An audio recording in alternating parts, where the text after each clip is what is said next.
esta flecha y con eso, ¿qué estoy indicando? A ver, veamos qué nos dice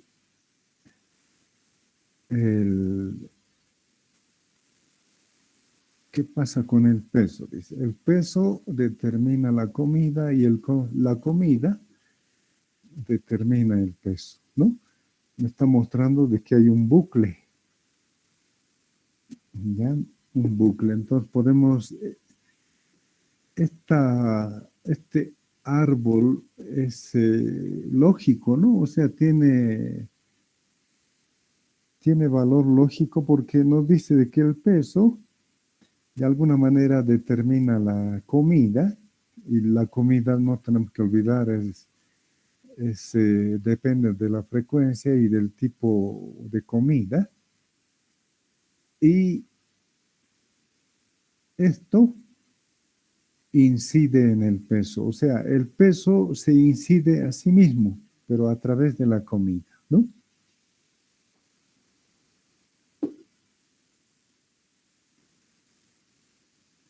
El otro, pues como verán, ha cambiado ya el árbol de causas, por ejemplo. Las causas para el peso son la frecuencia con la que se consume la comida, el peso que se tiene y el tipo de comida que se ingiere, ¿no?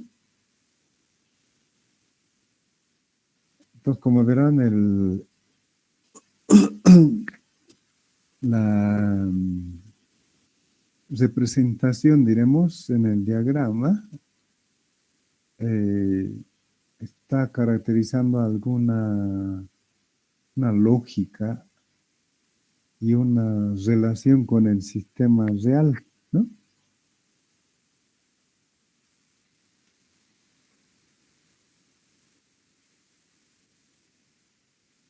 Bueno, en los diagramas de flujo y causales eh, se puede utilizar unas variables del entorno, variables que no podemos controlar, hemos dicho. Entonces eh, bueno, dentro de lo que es el modelado, nosotros podemos definir ese tipo de variables, pero, por ejemplo, para este ejercicio que estamos haciendo, podríamos tomar las sugerencias del Benzing, diremos, respecto a lo que se llama una variable shadow o variable fantasma, le vamos a llamar, y que representa una variable del entorno. O sea, nos plantea acá, por ejemplo, de que comida también puede ser shadow o todo el conjunto de variables que están en esta pantallita, ¿no? Y también nos da la opción de que el periodo final de simulación puede ser también shadow o el periodo inicial, etcétera, etcétera, ¿no? Entonces lo que vamos a utilizar acá, por ejemplo, es el periodo, o sea, los periodos de simulación que utilizamos. En cada eh, instante vamos a suponer de que hay alguna forma de actuación de esta variable, ¿ya? También puede ser una variable ya determinada, un time step, y lo que hace es entonces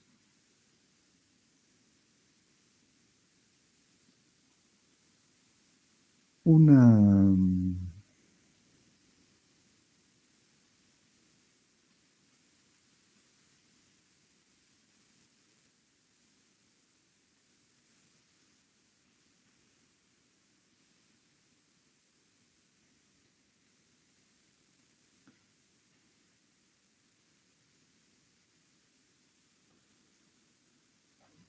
Entonces, lo que establece es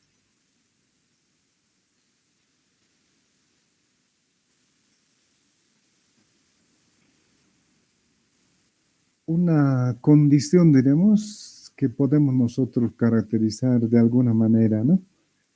Entonces, es una variable de entorno que no manejamos, ¿ya? Y que está afectando al peso.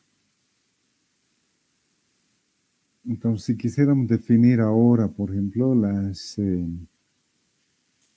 la ecuación de peso, entonces me dice que las variables que tengo que tomar en cuenta es peso, comida y time, ¿ya? Entonces, por ejemplo, puede ser de que la, en este caso la variación del peso depende de si hace o no hace ejercicio, diremos. Ya, y por decir cada 7 días, bueno, no sé, cada cierto tiempo, diremos, hay una baja en el peso, diremos, resultado de hacer un ejercicio, digamos, ¿no? Podemos suponer de que pierde, por decirles, unas 200 calorías, diremos, y que eso significa unos 200 gramos, le vamos a poner, ¿no? Entonces, cada cierto tiempo. Si no hace, se acumula, ¿no? Entonces, estamos un poco ahí tratando de asociar lo que podríamos pensar que es una costumbre, una rutina, una forma de mantener un peso, diremos, ¿no? A pesar de que come eh, con una frecuencia variable y diferente tipo de comida, digamos. Entonces, acá se tiene que tomar en cuenta siempre de que la teoría determina las características que va a tener el modelo.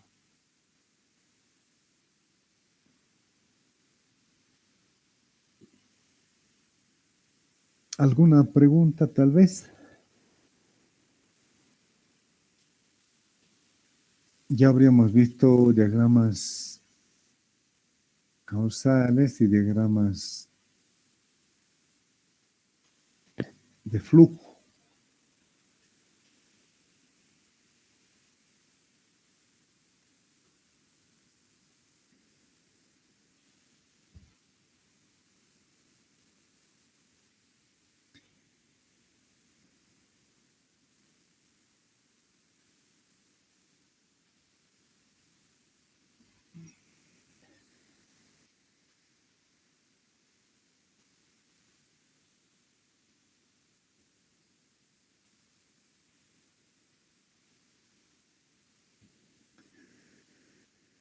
Bueno, en la simulación entonces podemos recurrir al Benzing u otros paquetes, pero también podemos hacer, por ejemplo, con el Excel, ¿ya? Por ejemplo, vamos a hacer ahora el modelo de dinámica poblacional y resulta bastante simple eh, hacer la simulación, ¿no? Entonces, para el modelo de dinámica de sistemas, dinámica, digo, de una población, necesitamos, en todo caso, conceptualizar el modelo y tener una idea exacta de las características del problema que estamos interesados en resolver, ¿no? Pues en la dinámica de población nos interesa saber cómo varía la población a partir de eh, diremos, de la relación con otras variables, ¿no? Con la variable nacimientos y variable muerte. Entonces, una población experimenta un incremento y por otra parte una reducción, ¿no? Entonces, por lógica, por ejemplo, sabemos de que si el incremento es mayor que la pérdida, entonces la población crece, ¿no? Y al contrario, si el incremento es, diremos, similar o menor a la pérdida, entonces la población decrece, ¿no? O en un tanque de agua, por ejemplo. En algún momento, el tanque, por ejemplo, puede tener un nivel y este puede variar en función de la cantidad de agua que entra. Y si no saliera nada, entonces puede alcanzar un nivel máximo, ¿no? O si hubiera entrada y salida, entonces, dado un nivel, ya puede estar, se puede habilitar una salida y una vez de que esta dinámica esté, diremos, se haya definido, o sea, esté entrando agua y esté saliendo, entonces el nivel del tanque podría variar, ¿no? Podría aumentar o podría bajar. Si la entrada fuera mayor que la salida o, bueno, el flujo me refiero, ¿no? El flujo de entrada fuera mayor que el flujo de salida o a la inversa, ¿no? Si el flujo de entrada es menor que el flujo de salida, entonces pierde, se baja en el nivel. Entonces, como ven, dos problemas relativamente diferentes resultan lo mismo, ¿ya? Entonces, considerando las características del problema, podemos utilizar fácilmente cualquier otra aplicación. En este caso lo vamos a hacer con el Benzing y con el Excel, y podemos ver la variación. Y lo mismo, entonces, podrían hacerlo ustedes con el Benzing u otro paquete, ¿no? Entonces, tomaremos una población cualquiera, ¿ya? Y que tiene, por decirles, una población inicial de, le vamos a poner 50, vamos a poner.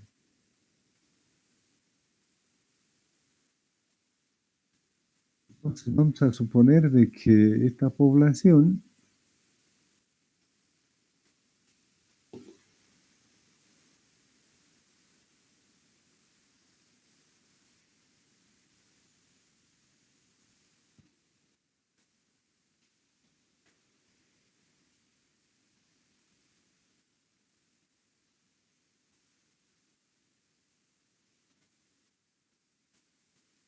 tasa de natalidad, le voy a poner, ¿no? Tasa o incremento también podemos utilizar, ¿no? Queremos que sea el 3%. ¿Qué más necesitamos?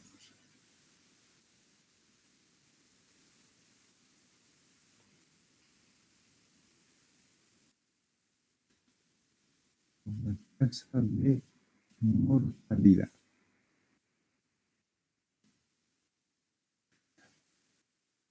Vamos a poner el 3% también. ¿Qué esperamos ahí? ¿Alguien puede decir qué esperaríamos? Ah, no, ahí, jóvenes. Una población constante. Ya,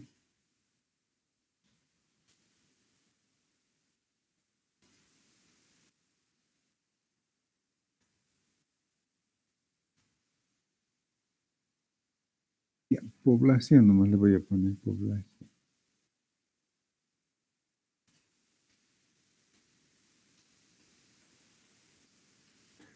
Bueno, entonces lo que estamos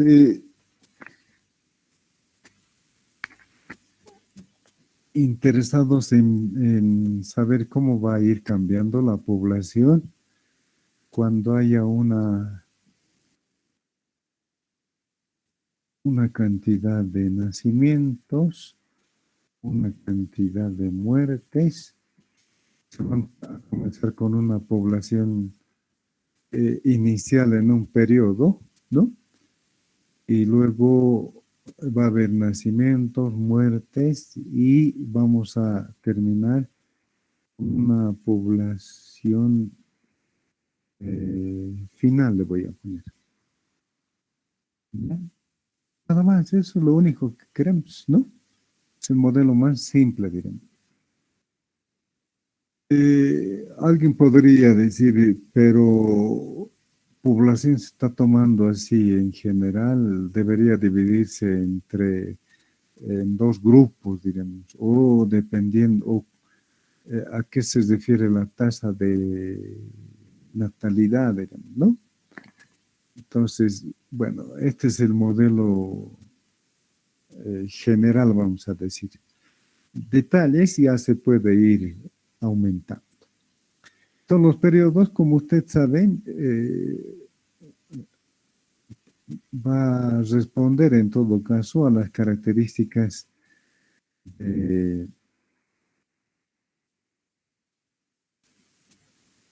de la población que se considere, ¿no? Entonces voy a hacer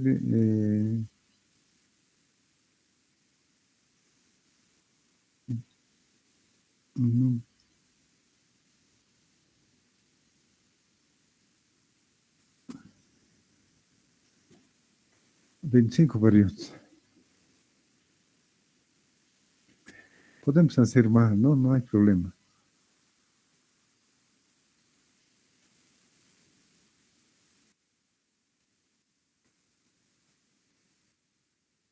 Bueno, al inicio del periodo 1, la población, como ya hemos definido, ¿es igual a cuánto? 50, ¿no?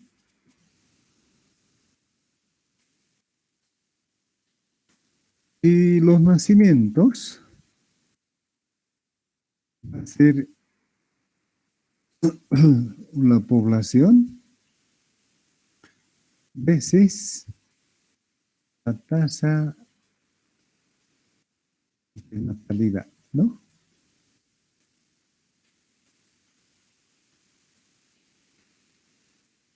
Bueno, después los detalles ya enseguida vamos a ir. Las muertes, de acuerdo a lo que nos está indicando, va a ser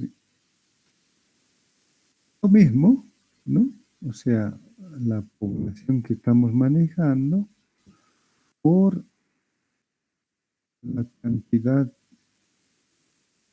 de muertes. En este caso es igual al 3%. La población final va a ser igual a la población inicial más los nacimientos menos las muertes. ¿Sí? ¿Están de acuerdo? Población es igual a la población inicial más los nacimientos menos las muertes. Listo, ya simula todo. Con el Excel ya es en realidad, no, un ratito y te creen. Bueno, hasta este periodo ya sabemos, en el periodo 1, por ejemplo, al final del periodo 1, bueno, al inicio del periodo 1 la población era 50. Al final del periodo 1 la población es igual a 50. ¿Por qué? Porque la tasa de natalidad y la tasa de mortalidad son iguales, ¿no? Para el segundo periodo, entonces, lo que va a ocurrir es de que la nueva población va a ser igual a la población final. ¿Ya? Población final y el resto va a ser lo mismo. O sea, en otras palabras,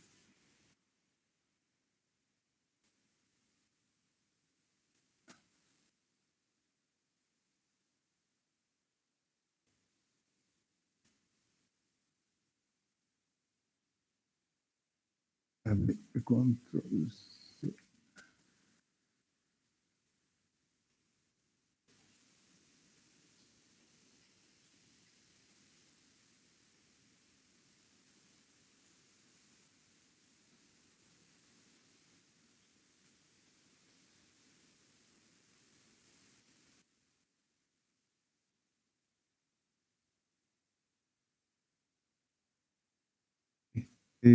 ¿Por qué no quiere?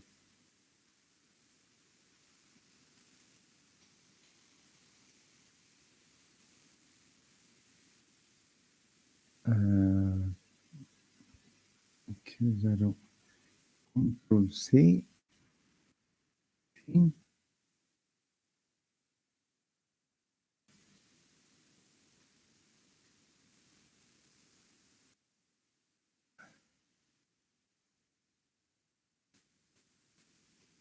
Ah, ya, sí. Esto es lo que está cambiando. Para el periodo 2, entonces voy a cambiar, es nacimientos, o sea, va a ser igual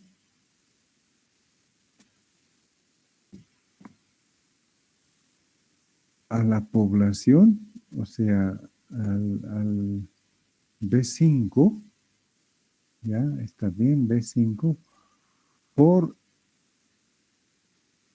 este tiene que ser F2 constante, ¿no?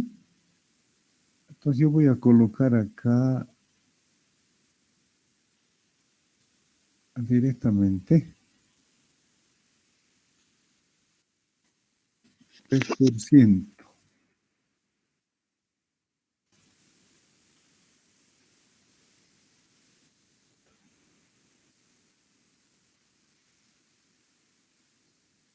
Bueno, 3% me sale el 5. Bueno, lo que podemos hacer también es fijo, digamos.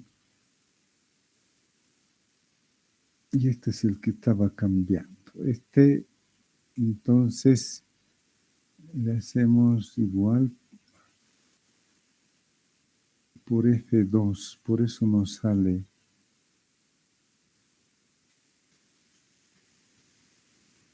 Ahora sí. Y ahora las fórmulas lo vamos a hacer.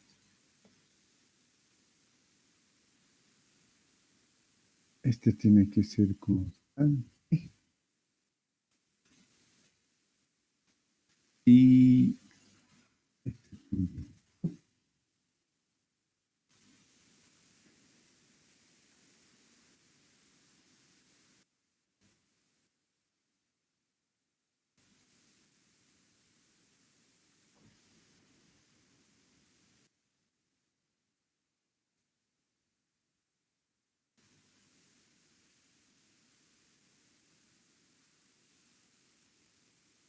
y ahí está el modelo. Ahí está el comportamiento. Entonces, como ven, la población se mantiene 50, nacimientos 50, muertes, bueno, nacimientos 1,5, muertes 1,5 y población final 50. Lo que esperábamos, ¿no?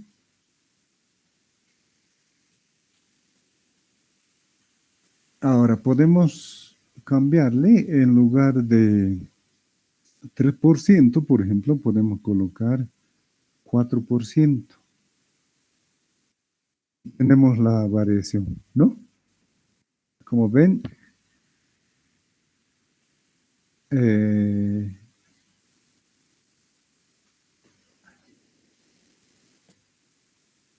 hay una ligera variación, diremos, en los datos.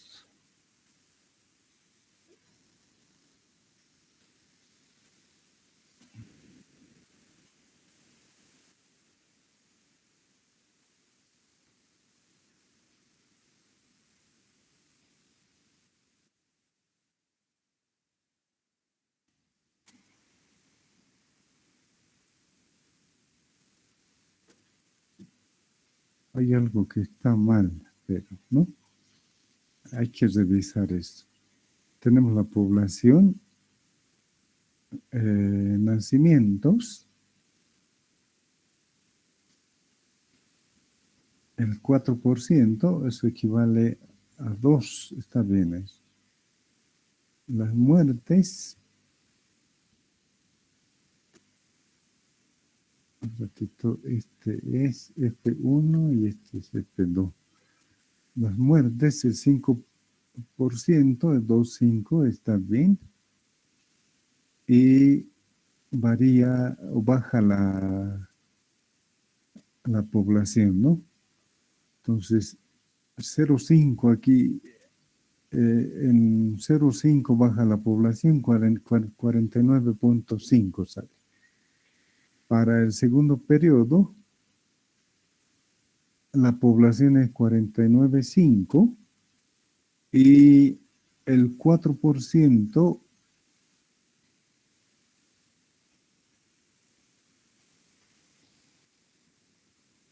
eso tenemos que ir comprobando siempre. Esa es la única manera en la que podemos eh, tener seguridad.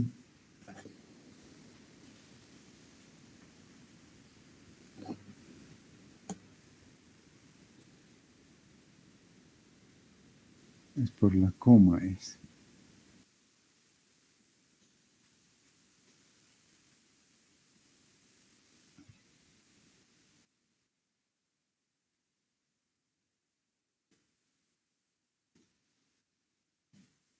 $1.98 dice. Estamos calculando 49,5.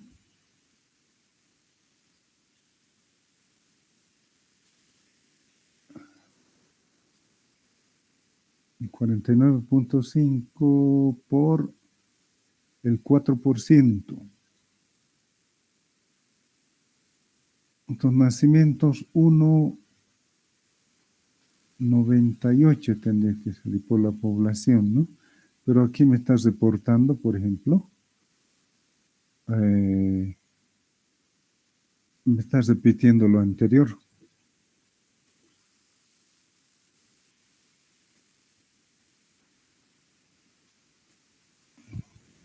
Y esta es la cuestión, ¿no? F2,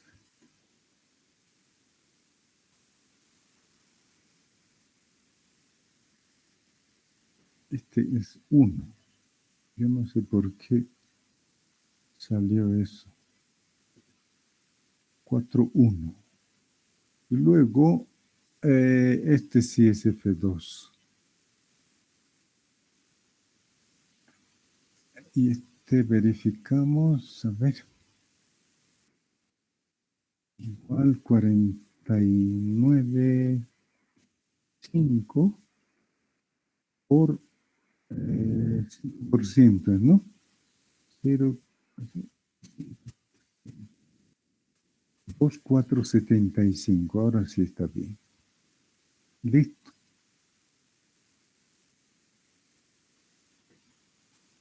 Y esto, a ver, nacimientos.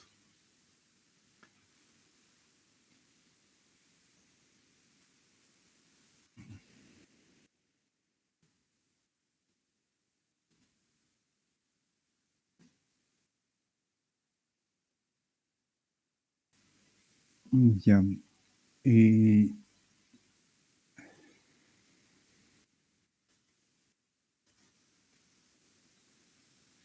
Más 39,5.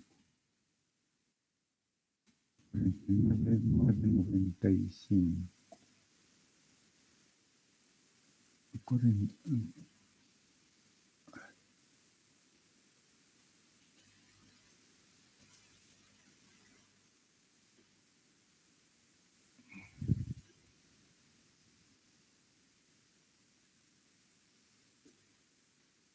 0,95 es 49,5. 49. 49.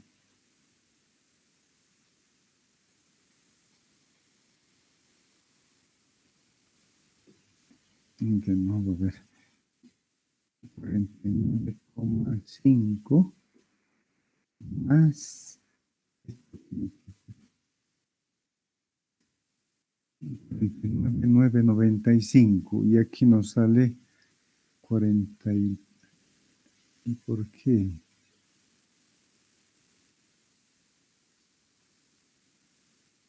Entonces este es igual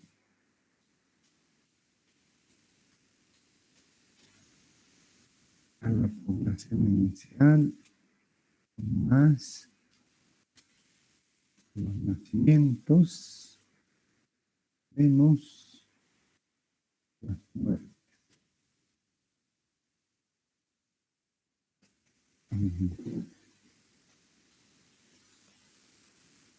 ¿Dónde está el odor aquí?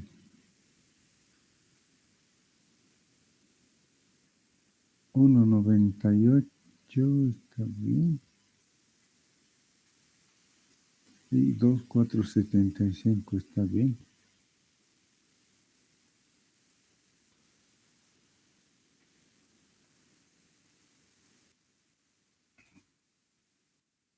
Y 75. No, ya está haciendo mal. Aquí está la cuestión. Este es. Así es la cosa. Yo estoy alterando. Al revés estoy haciendo. Pues 1,98 menos 2. Ahora sí.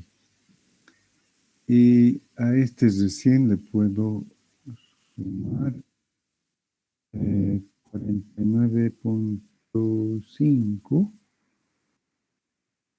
más, y me sale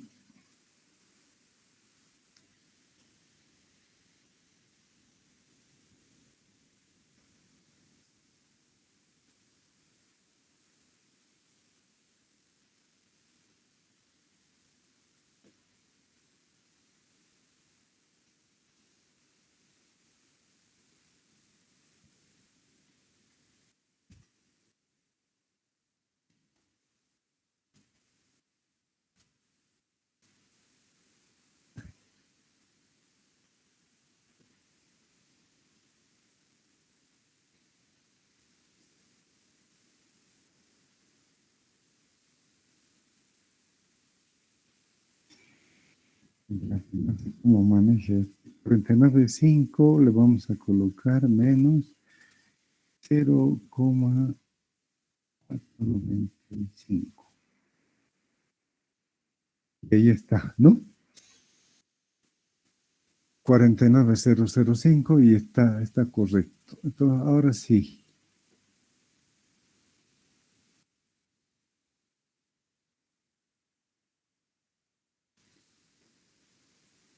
Y listo.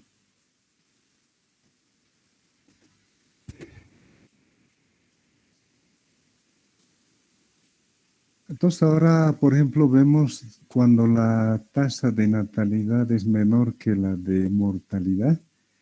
Entonces la población, por ejemplo, de 50 baja a 49 y así va bajando. En 25 periodos llega a 38, ¿no?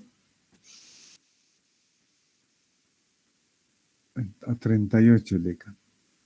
Bueno, entonces podemos, por ejemplo, ya aplicar algunas características ya a los datos, ¿no? Para que sean enteros solamente, ya eso es una cuestión más simple. Pero tenemos que asegurarnos siempre de que los valores estén correctos. Eso siempre es importante antes de definir, diremos, cualquier,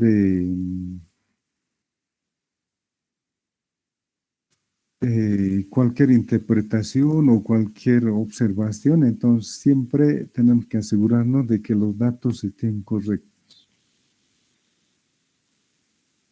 Entonces ahora, si yo le cambio la tasa de mortalidad a 4 nuevamente, entonces el resultado es la población se mantiene 2, 2, 2, 2, 2, ¿no? Ya está simulado. Ahora la tasa de nacimiento podría ser 6, diremos, y tendríamos esos resultados. Y a diferencia del anterior, entonces va incrementando. Bueno, y podemos sacar la gráfica, ¿no? Este sería, diremos, el periodo. Esta es la población, ¿no? Entonces, al término del primer periodo, por ejemplo, ya tenemos una población de 51. Y así sucesivamente.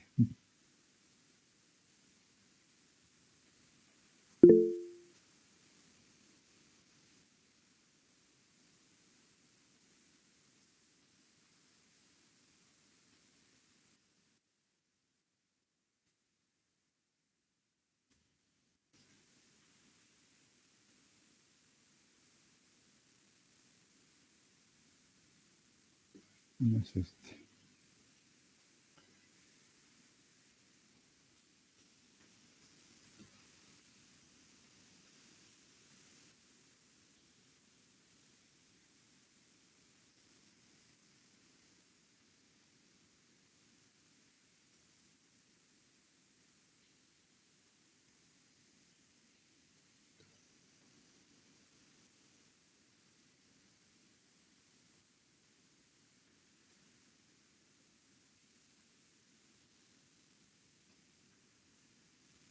Sí, número, nada más.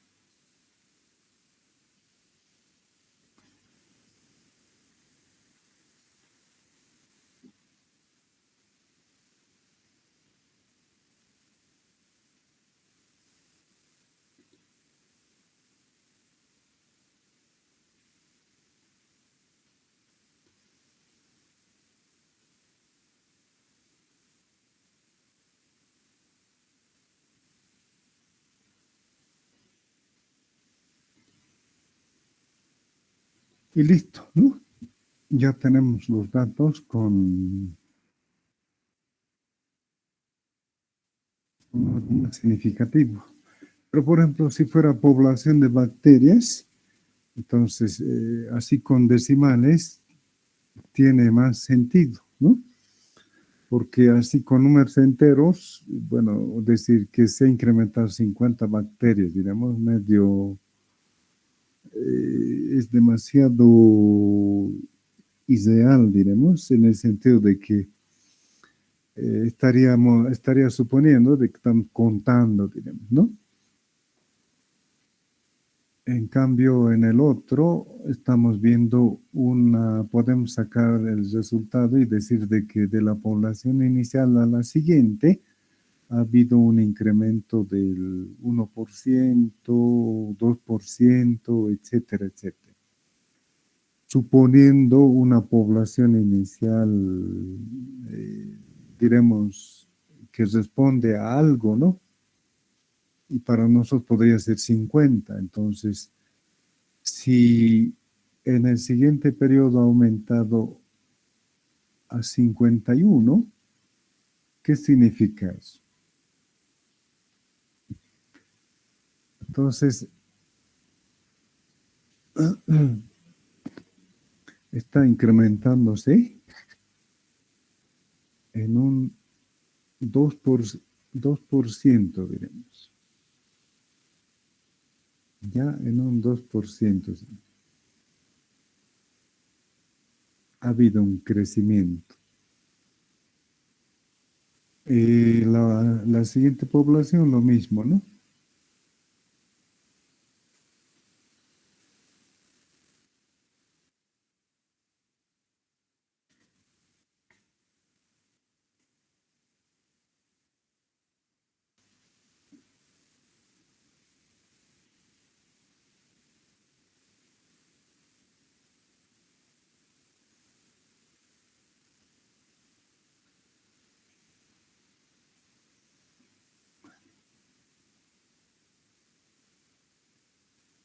Este gráfico, creo.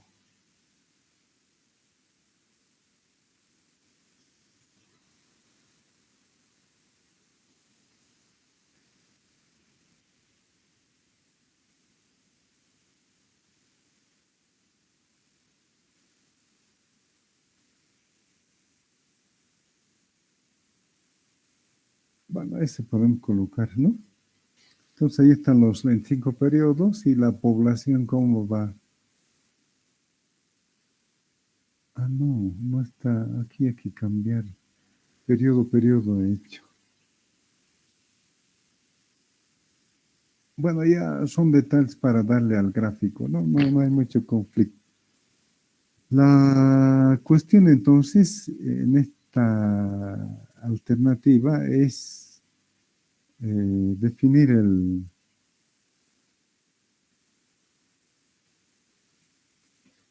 modelo, las constantes, las variables. Acá no necesitamos identificar cuál es de nivel, etcétera, y directamente podemos obtener un gráfico, ¿no?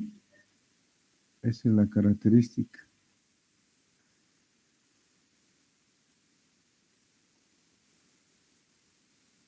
Entonces ahí está la población, crece están partiendo del periodo 1, que tiene 50, y luego en el periodo 25 tiene 80, dice. A ver, veremos en el gráfico.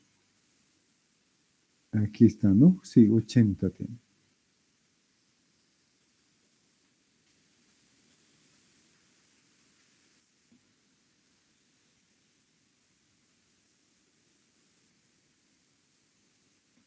Bueno, ahora en esta tasa de natalidad, por ejemplo, ya se puede aplicar otro tipo de funciones, por decirles una tasa de natalidad Fibonacci o algún comportamiento particular, diremos, ¿no? Ya son, diremos, podemos decir definiciones que tienen que responder al conjunto de datos que está asociado al sistema. Bueno, considerando esto, entonces tendríamos que obtener lo mismo con el benzene.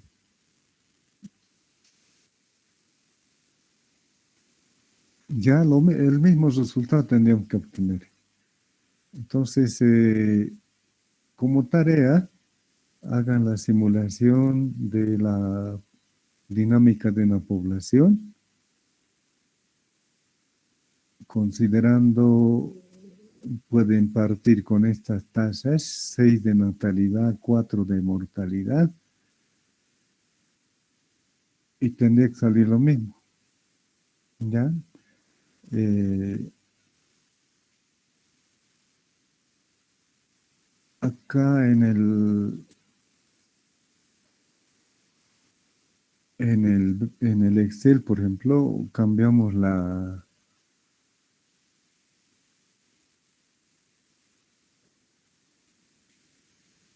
tasa y cambia inmediatamente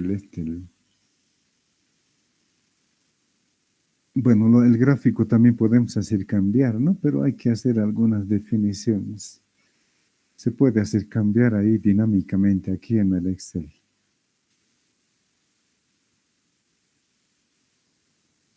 En este momento lo único que está haciendo es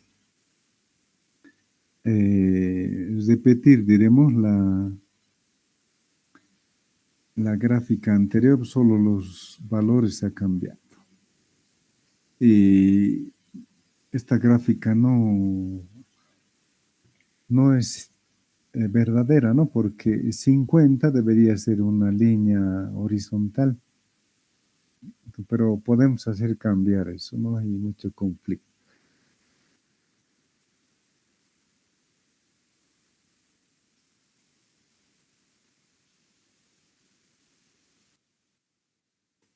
Entonces ahí hay un descenso, lo mismo, la gráfica no ha cambiado, pero sí los valores, como ven, cambia, ¿no? Cambia los valores. Hasta 30, ¿no? Hasta 31 es.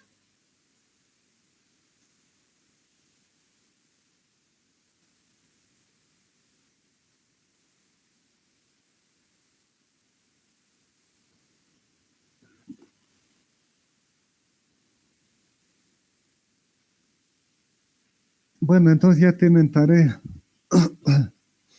¿Alguna pregunta?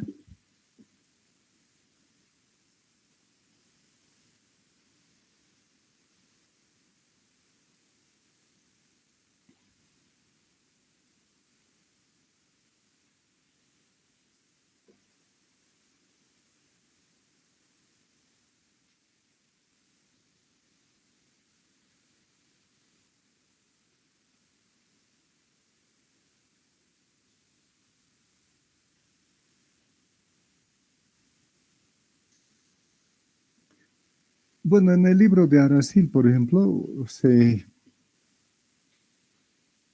comenta de que en la actualidad se dispone de entornos de simulación muy flexibles que permiten construir un modelo de forma gráfica. Eh,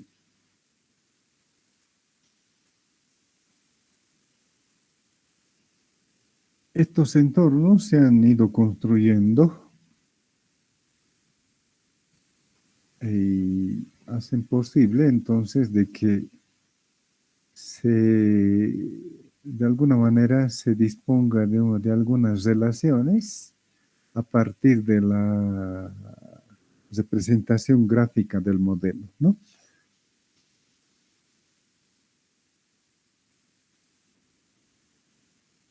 Acá, por ejemplo, está haciendo referencia a un software que es el PowerSim y en la figura 17 dice, es la figura 17, se está considerando el modelo de población.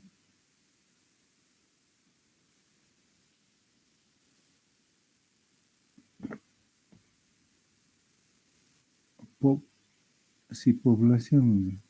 A ver, veremos a qué se refiere esto. Población infectada, dice. Ya, población infectada, P1 muestra un crecimiento sigmoidal, dice.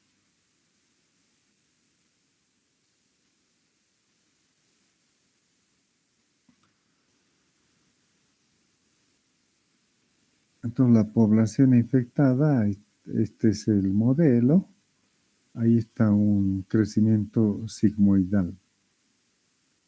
Ya, salida del PowerSim. Este es un modelo de propagación de la epidemia y para ello debe estar utilizando algún modelo que lo ha discutido más arriba.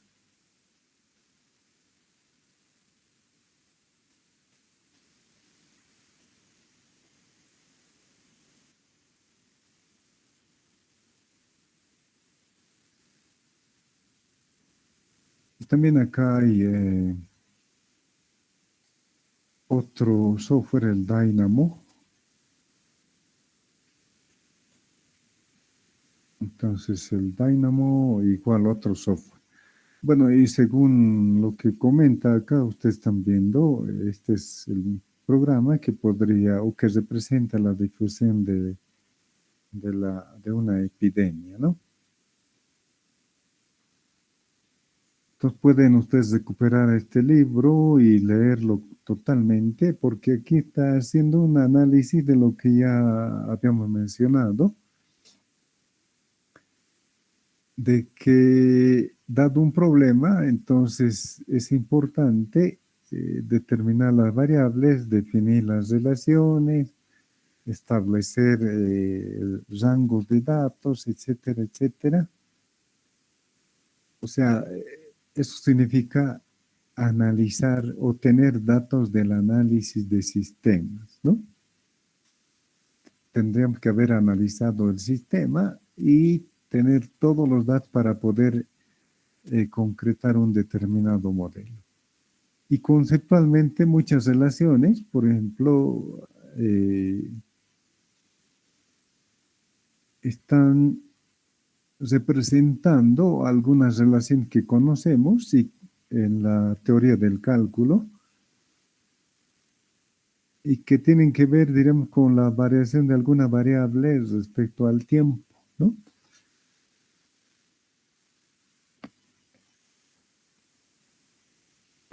Que también podemos programarlo y utilizarlo con algún otro software, representarlo y obtener una salida.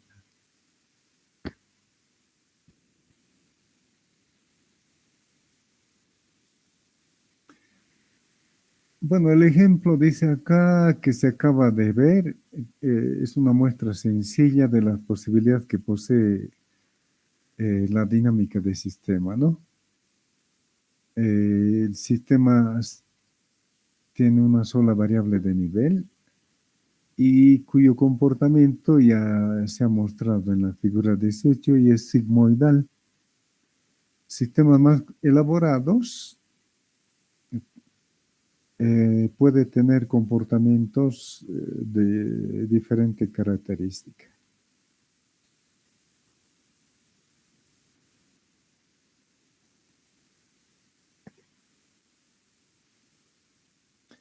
Bueno, y aquí viene un poco los antecedentes de la dinámica de sistemas, ¿no? Entonces, Forrester trabaja con servomecanismos y en diseño de computadoras. Su éxito en estos campos fue notorio y, entre otras cosas, inventó las memorias de computadores con núcleo de ferrita. Eso es de la primera generación. Bueno, en realidad ni de la primera, de la generación cero, diremos. Bueno, primera generación, sí, primera generación. Y me estoy confundiendo con la del sistema operativo. De computadoras, sí, primera generación.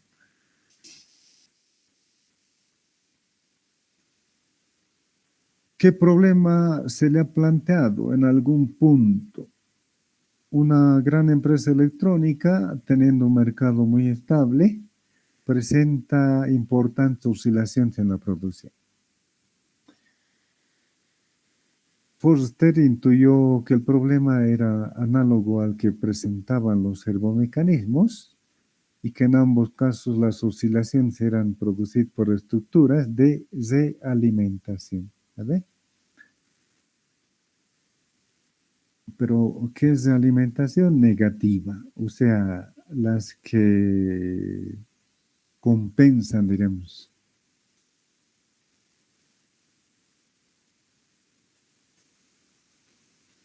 Entonces, tomando este tipo de realimentación, Forster ha buscado alguna forma de representar este tipo de problema y lo ha representado de esta manera, ¿no? Entonces, hay un nivel de decisión que impacta sobre una acción y esta acción a su vez impacta sobre la decisión. Básicamente ese es el punto de partida de la dinámica de sistemas. Entonces, si estamos hablando de retroalimentación negativa o retroalimentación de compensación, entonces la acción genera un determinado o determinada información, digamos. ¿Ya? Y si esta información, diremos, es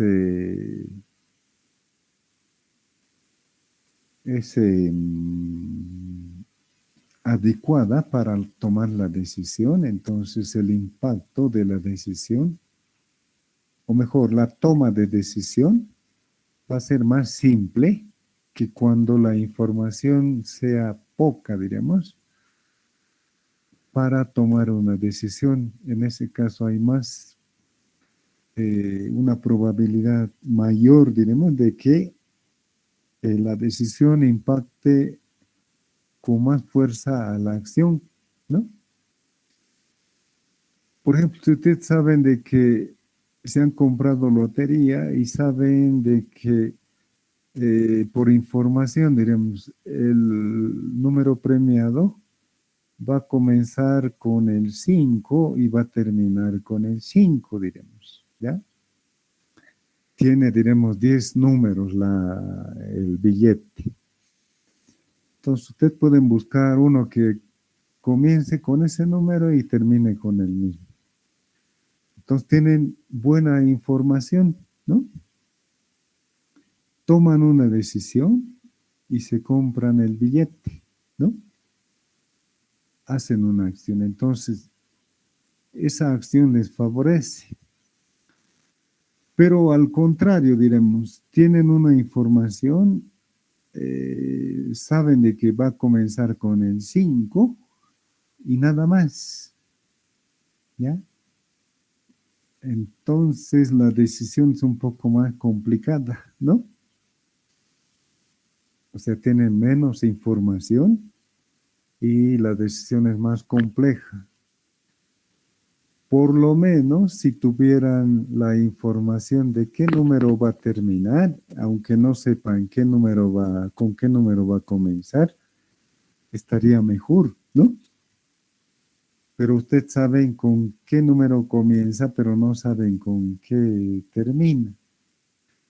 Si tiene 10 números o 10 dígitos el billete, entonces ahí la cantidad de números que tendrían que, diremos, considerar es bastante grande, ¿no? Porque va a ser 9 a la 10. Bueno, y si incluimos el 0, diremos 10 por 9 a la 9 sería. Entonces es una cantidad enorme, ¿ya? Y bueno, como están, saben de que va a comenzar con el 5, entonces ahí tendrían 1 por 9 a la 9, ¿no? O sea, se reduce. Pero igual hay una gran cantidad de... Entonces, si supieran, por ejemplo, de que va a terminar con el 3, entonces tendrían 1 por 9 a la 8 por 1, digamos. Ya, se reduce, ¿no? Y si tuviera menos números, los billetes de lotería, entonces reducirá. Esa es la cuestión entonces. La información determina entonces un nivel, bueno, una ventaja, podemos decir, en la toma de decisiones, ¿no?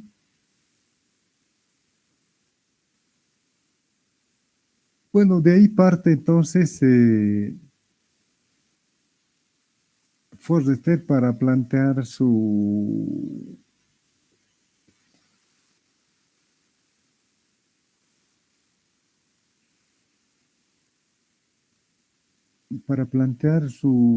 interpretación del problema que experimentaba la empresa, ¿no?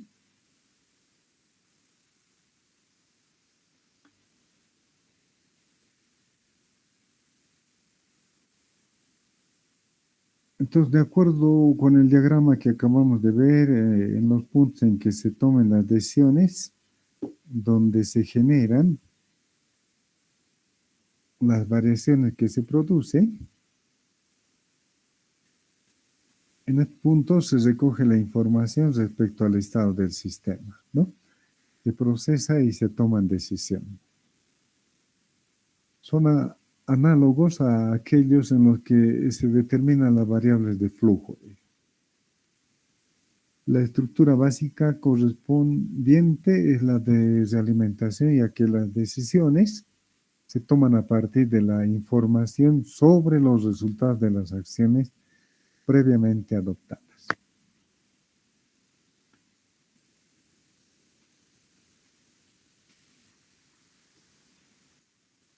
Bueno, a partir de esta interpretación, por ejemplo, de la dinámica de la organización, y como acá está mencionando, en realidad dice en una empresa, o en una organización o en cualquier situación real compleja, las estructuras no son tan simples como las de la figura 19 y 20, sino que presentan una estructura más complicada del tipo de la que se muestra en la figura 21.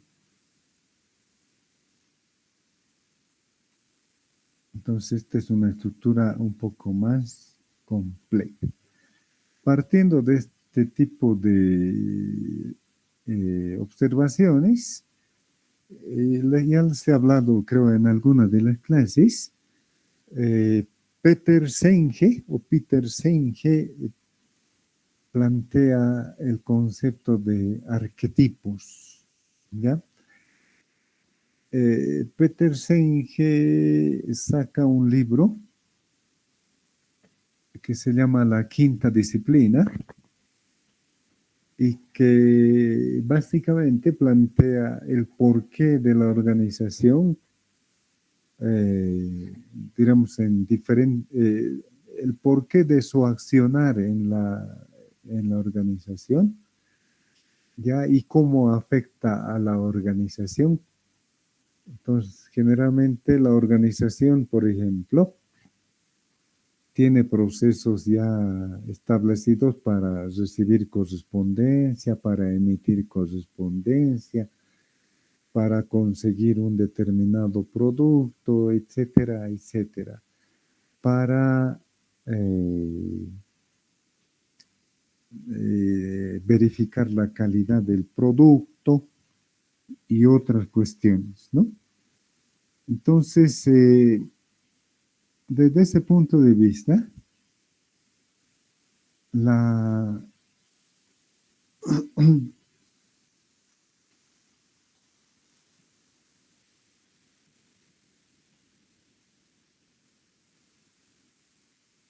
desde ese punto de vista, entonces, la empresa va adoptando modelos, vamos a decir, de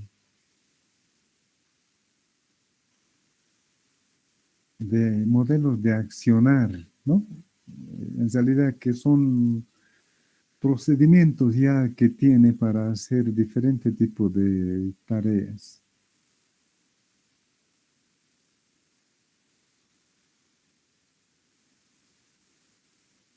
Bueno, esto quería mostrarles a propósito de las...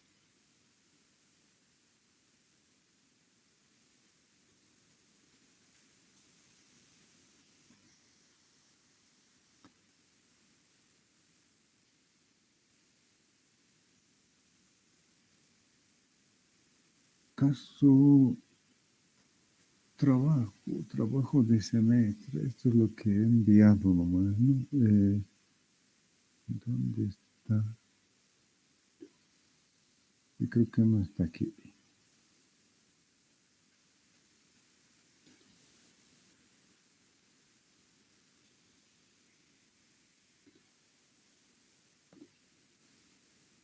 Ya.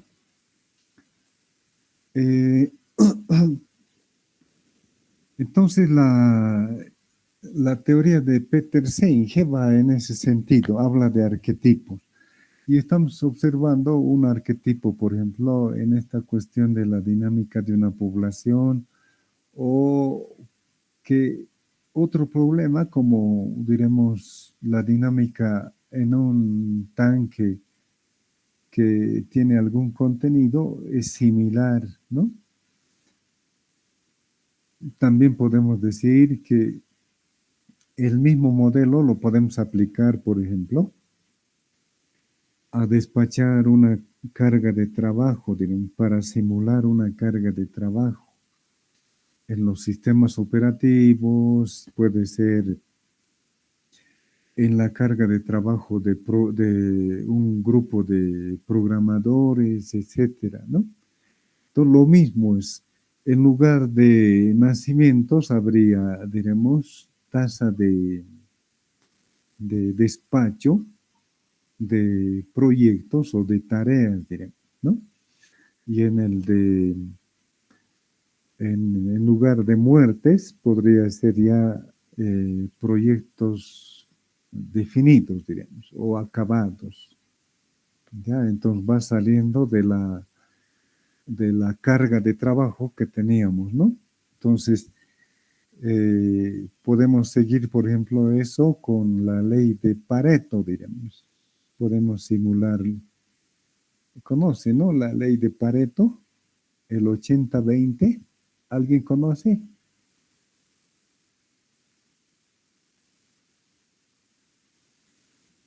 Busquen aunque sea en su oráculo para responder. ¿Qué es la ley de Pareto?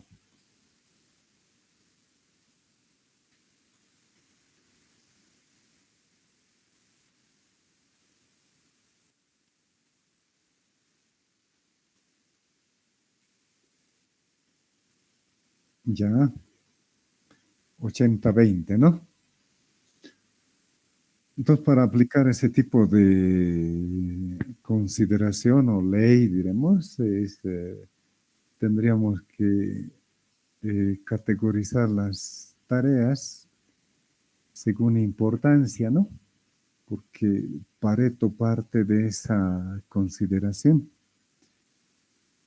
Entonces, según esa ley, para administrar nuestra carga de trabajo, entonces nosotros tendríamos que clasificar cuál es lo más difícil, por ejemplo.